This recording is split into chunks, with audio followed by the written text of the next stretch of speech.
qui est intéressant, évidemment, c'est le ciblage toujours plus sur la dimension économique. Clairement, la Russie ne s'effondrera pas militairement par l'accumulation de ces frappes, même si elles ont une importance, même si ça réduit les munitions disponibles, même si ça impose aux avions de chasse russes de partir de plus loin, donc ça diminue le nombre de bombes planantes qui arrivent, mais là, ils tapent sur l'économie. Les Ukrainiens sont convaincus que c'est par l'économie que la Russie s'effondrera et pas par son armée, et donc ils continuent à attaquer son dispositif d'exportation de gaz, de pétrole, parce que c'est là qu'il y a vraiment des effets qui sont aujourd'hui. Et après, cette capacité à taper dans la profondeur, je vous rappelle quand même des frappes à 2400 km de la ligne de front. Là, on est, je veux dire, seulement à 1600 km, mais ça reste au nord de Moscou. La capacité ukrainienne à saturer la défense aérienne russe, à la contourner, à produire une panoplie de drones et de missiles de croisière toujours plus larges et qui ont chacun leur spécificité, aujourd'hui, ça continue à donner des résultats, alors qu'on aurait pu attendre que la Russie soit en mesure de s'adapter avec des années de guerre. Aujourd'hui, c'est plutôt le contraire. L'Ukraine a de plus en plus l'avantage dans cette guerre à longue distance. Tout est symbolique. Hein. On est d'abord, c'est le plus grand port, etc. On est Leningrad, c'est chez Poutine. Il faut imaginer pour lui, quand on est l'homme fort d'un pays, il tient la Russie de main de fer depuis 25 ans. Et on vient le défier là, sous ses fenêtres à peu près. Le port de Oust-Louga, effectivement, non loin de Saint-Pétersbourg, dont la région a gardé le nom de Leningrad. Effectivement. Et ce n'est pas la première fois que les Ukrainiens frappent sur ce port. Ah ouais non, c'est la deuxième.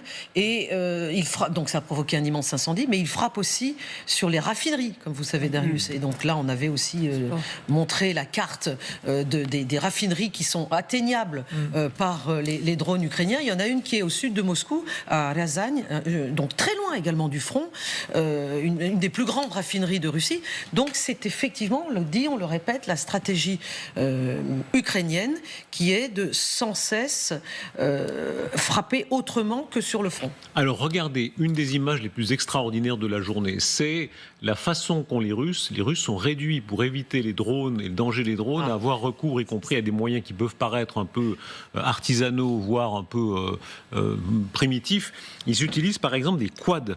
Et l'image qui suit est extrêmement parlante. Voilà. Regardez bien, il faut bien écarquiller les yeux pour voir ce qui s'y passe, c'est-à-dire que c'est l'armée russe, c'est la puissante armée russe quand même, c'est une des plus grandes armées du monde, qui en est réduite à se mouvoir à l'aide de quads. Pourquoi exactement, Xavier Titelman? Est-ce que c'est vrai que c'est pour simplement éviter les drones ou tenter de les éviter?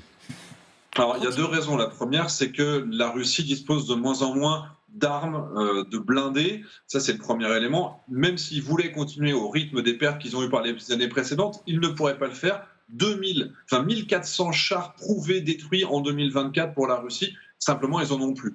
Mais surtout, les chars, effectivement, ils sont relativement lents et ils sont fragiles face aux drones parce que les Russes n'ont pas massivement investi dans la guerre électronique alors que les Ukrainiens sont mieux équipés dans ce domaine-là. C'est pour ça que les Russes contournent le brouillage des Ukrainiens en utilisant des drones philo-guidés avec de la fibre optique. Mais les Russes, eux, comme ils n'en ont pas, ils remplacent leurs chars et leurs véhicules blindés par des équipements qui peuvent plus facilement éparpiller et surtout qui sont beaucoup plus rapides. Mais attendez, Xavier, tout à l'heure sur notre antenne, il y avait le général Duterte qui disait c'est aussi simple et primitif le fait que ils zigzaguent assez vite et donc ils évitent le drone. Est-ce que c'est effectivement aussi naïf que ça? Effectivement. La vitesse de déplacement des quads permet quand même d'éviter une partie des drones, mais c'est surtout la vitesse de traverser des champs. C'est pas vraiment pour les éviter, parce que là, si vous parlez avec des pilotes de drones, ils peuvent taper sur des véhicules qui vont à 80 km/h et qui essaient de faire des zigzags. C'est pas vraiment la vitesse, c'est le fait de traverser un champ ouvert de 400 mètres en quelques dizaines de secondes plutôt qu'en plusieurs minutes. En gros, si vous envoyez 40 blindés, comme les Russes viennent de le faire dans la région de Koursk, quand vous avez un terrain qui est boueux, qui prend plusieurs minutes, les Ukrainiens ont le temps d'envoyer 4, 5, 6 drones kamikazes FPV par pilote sur le temps de la traversée. Quand vous avez comme ici des quads, là, à ce moment-là, peut-être que chaque pilote de drone kamikaze FPV ne pourra en lancer que 1 ou 2 pendant le temps de cette traversée. Et donc oui, le taux de survie est de 0 quand ils se font toucher. Par contre, sur les dizaines de quads qui vont tenter cette traversée, vous en avez peut-être 5 ou 6 qui vont réussir à aller jusqu'à la tranchée ukrainienne et éventuellement qui vont être capables de submerger les hommes qui s'y trouvent. Anniva, une question pour vous. Xavier Titelman, mais c'est la même chose avec les trottinettes, puisqu'on a vu aussi des images de Russes, mais avec des trottinettes. Donc ils sont non seulement sur des quads, mais aussi sur des trottinettes. Donc c'est le même processus? À mon sens, la trottinette, je ne pense pas qu'ils aillent faire des assauts avec des trottinettes. Vélo électrique, on en a vu sur des petites motos électriques qui coûtent vraiment pas cher, y compris des jeunes. On les a vu les vidéos du côté russe qui disaient mais moi je sais pas faire de moto, c'est pas grave, t'inquiète pas, de toute façon tu vas tout droit, les Ukrainiens sont en face. Là, je pense que étant donné le terrain et la mauvaise qualité du terrain, ils peuvent pas utiliser ça dans des champs boueux. Mais par contre, sur les arrières, pour aller vers la première ligne, c'est-à-dire la ligne 0, pas faire des assauts, mais aller sur leur propre tranchée, puis retourner à l'arrière, faire des rotations. Peut-être qu'ils les font effectivement en trottinette, mais je pense pas qu'ils utilisent pour les assauts simplement par la mauvaise qualité du terrain. Mais je dois faire sur le mois de décembre, les Ukrainiens, les Russes, 45% du matériel russe qui a été détruit au mois de décembre, 2400 véhicules prouvés détruits, 45% sont du matériel civil qui n'a rien à faire en première ligne, dont ces équipements. Ces images sont incroyables. Et la trottinette que vous soulignez, et le quad. C'est-à-dire que là, dans la course entre les Ukrainiens et les Russes à l'inventivité, c'est vraiment très impressionnant.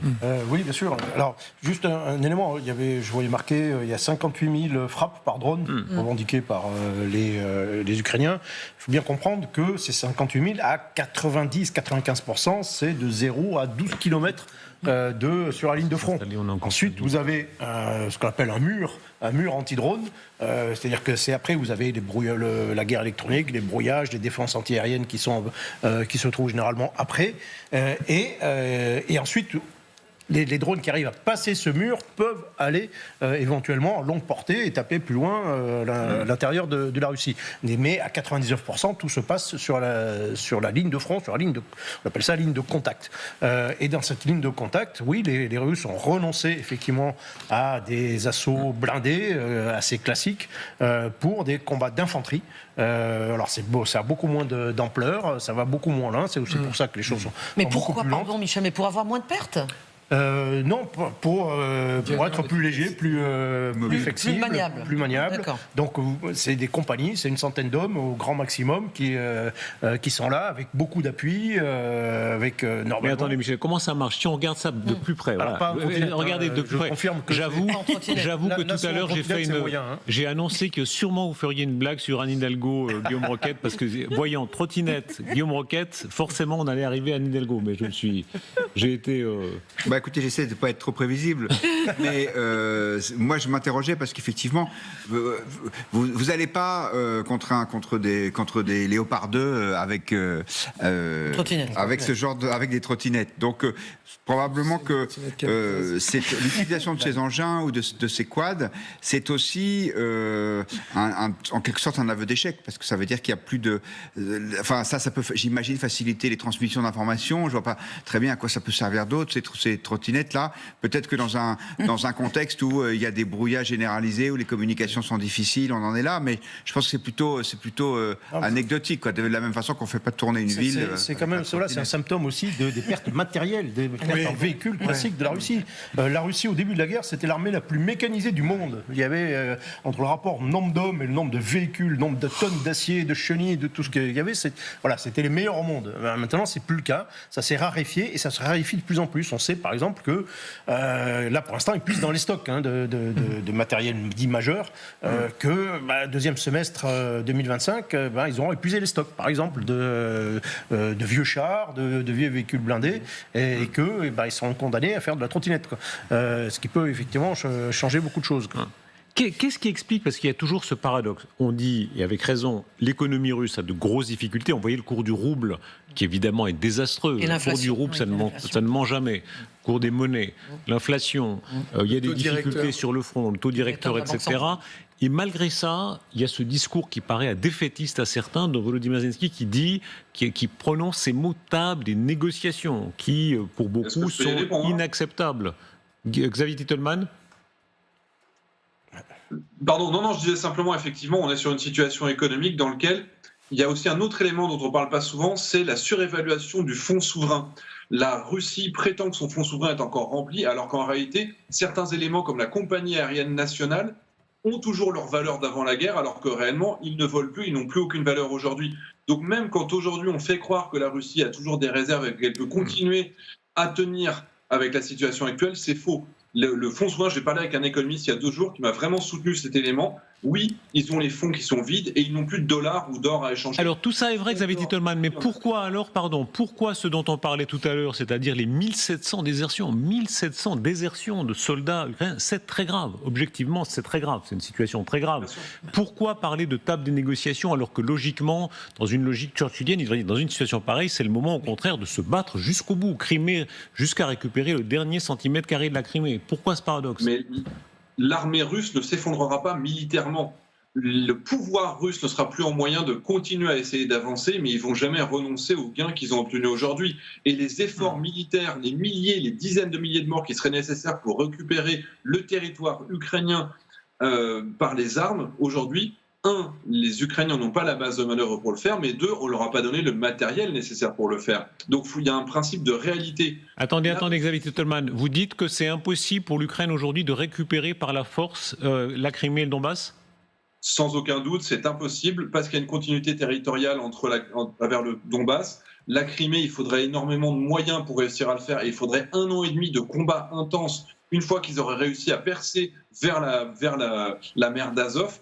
Et aujourd'hui, à moins que Donald Trump décide de donner, mais si demain Donald Trump dit 1000 chars par an, 100 avions de chasse par an, missiles illimités, ce soir, Zelensky, a priori, il a fait une annonce, il a dit à Trump, donne-moi 300 milliards de dollars des assets russes qui sont bloqués et je vous achète, à vous, États-Unis, 300 milliards de matériel. Xavier, je comprends bien, mais pardon, vous comprenez que pour beaucoup de ceux qui nous écoutent, il y a quelque chose qui ne va pas, il y a une contradiction. Vous ne pouvez pas dire à la fois ils en sont réduits à avancer en trottinette, et puis à la fois, oui, mais on ne pourra jamais récupérer par la force la Crimée et le Donbass. Il y a un truc qui ne colle pas. Qu'est-ce qui explique cette contradiction ? Je vais faire un bon mot, après je vous dire la vérité. Ils ont beaucoup de trottinettes, mais ensuite, ils ont beaucoup d'hommes, surtout. Et Vladimir Poutine, on l'a beaucoup dit,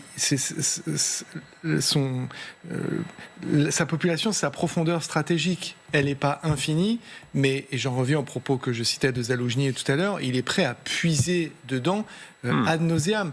Et ça, les Ukrainiens le savent et le subissent dans une certaine mesure. Ça n'est pas la même chose du côté ukrainien, ce qui explique ces désertions notamment, parce qu'aujourd'hui, quand on commence à poser le terme de négociation sur la table, quand les Européens et les Américains ne sont toujours pas au rendez-vous, quand il y a l'immense incertitude avec le nouveau centre de gravité que vont devenir les États-Unis sous la présidence Donald Trump, tout cela fait qu'effectivement, ça paraît très difficile à ce stade, en l'état actuel, pour les Ukrainiens de récupérer par la force militaire les territoires conquis par la Russie.